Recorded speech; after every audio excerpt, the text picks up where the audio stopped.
Hi, and welcome to English with Matthew, where today we're talking about comma splices. It's the most common grammatical error that I encounter, certainly in my students' work, and it's something that we really need to address. Okay, a comma splice is when you have two complete sentences and you've just tried to glue them together with a comma. Splicing means to join something together. You're not allowed to do that with a comma with two complete sentences. And there's an example there. Jane sings, Bob dances.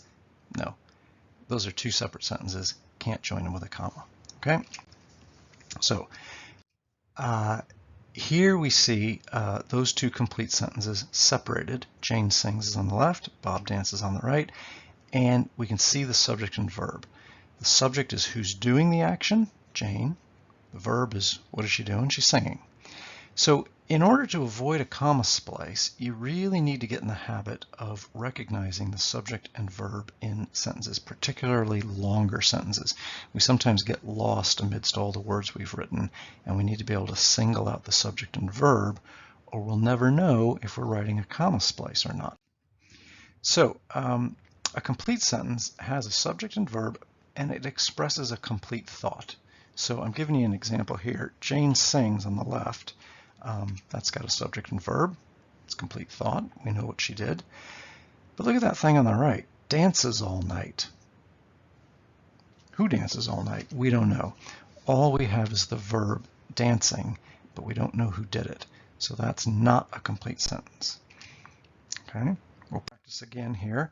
On the left-hand side, we get Jane and her friend Ellen. Did what? No idea. So that's not a complete sentence or a complete thought, because all we have is the subject. The right-hand side is okay. Leonard dances all night. Leonard dances, subject, verb. Okay? So the thing on the left is just a big subject. The thing on the right has a subject and a verb, so that's a complete sentence. So we just need to get in the habit of recognizing these things if we're going to tackle comma splices. So you can see Jane and her friend Ellen have no verb. We don't know what they were doing. Now, we could throw this all together. That's not allowed as an independent sentence. But we could throw it all together and say, Jane and her friend Ellen, along with Leonard, danced all night. Now we've got a big subject on the left and a verb on the right, and that's fine. Okay? Now, here's what you can't do. Jane and her friend Ellen, along with Leonard, danced all night, comma, Robert took a taxi home. No, Robert and took, that's a new subject and verb.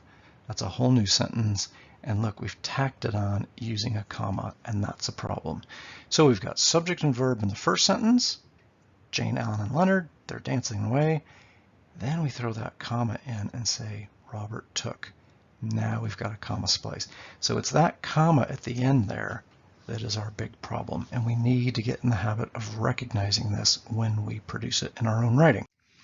So how do we fix a comma splice? 3 ways, dead easy. First one, just separate them out into 2 sentences. Number 2, you can join them with a comma as long as you also use a coordinating conjunction, and I'll explain what that is in a second. Or third, the most elegant way to fix them is just join the 2 sentences with a semicolon. Okay, so here's the first one, separating them out into 2 sentences. Well, that's dead easy. My car ran out of petrol. Bob called his sister for help. See, that's not allowed. We've joined 2 subject and verb, joined it with a comma, not allowed. Fixed. My car ran out of petrol, full stop. Bob called his sister for help. Okay. Second way is to join with a comma and this thing I've called a coordinating conjunction. So watch what happens here. There's our comma splice. Now we fix it by saying, my car ran out of petrol, comma, so Bob called his sister for help. And that's allowed. Now you've got a comma in there, but it's because you have a coordinating conjunction. And you may be asking yourself, what is a coordinating conjunction? Well, conjunctions. Endless. They're just everywhere. Look at this sign. Than, even, though, once, whereas, for, that, so, but, while, yet. Those are all conjunctions. Which ones are coordinating? How do we know which ones out of that list allow us to use a comma? Well, good news. It's dead easy. Fanboys you just remember the phrase fanboys. For and nor but or yet so. Those are the coordinating conjunctions. For and nor but or yet so. Okay, just repeat that over and over. When you use one of those conjunctions, then you're allowed to put a comma in front of it, and you've now joined two complete sentences. So let's see an example here. My car ran out of petrol, comma, so, well look, that's the S in fanboys, so Bob called his sister for help. That sentence, perfectly fine. How about Alice could fix your car, comma, but she is busy this week. But is in fanboys. Okay, that's fine.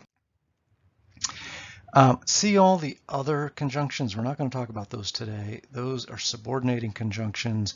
You can't put a comma in front of those, generally speaking. So here's an example with one. Alice couldn't fix your car because she's busy this week.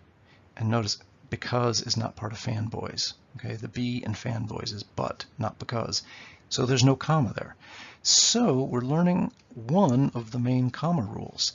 And I know a lot of people get confused about commas. They feel like they're kind of using them randomly. There are rules, and this is one of them. You have to know the difference between a coordinating conjunction and the rest of the conjunctions. So number 2 is a little tricky, but I hope that makes sense. If not, watch this part of the video again. Okay, no comma there because of the subordinating conjunction. Lastly, the semicolon. What an elegant solution. Here's the thing about semicolons. I would say danger, don't touch them unless you know what you're doing.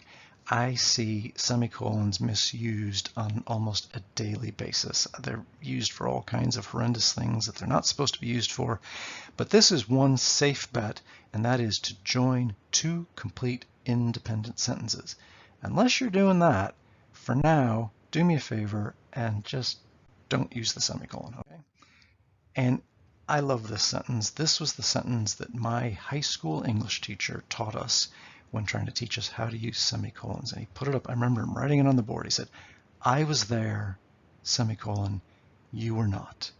And he turned around and said, these are two short independent sentences. They are perhaps too short to stand on their own, so we are urged to join them. And they are on a related topic. I was there, you were not. It's the ideal time to use a semicolon. So that man's name was Gordon Shermer. He was my English teacher, and he taught me a lot. He was a great guy.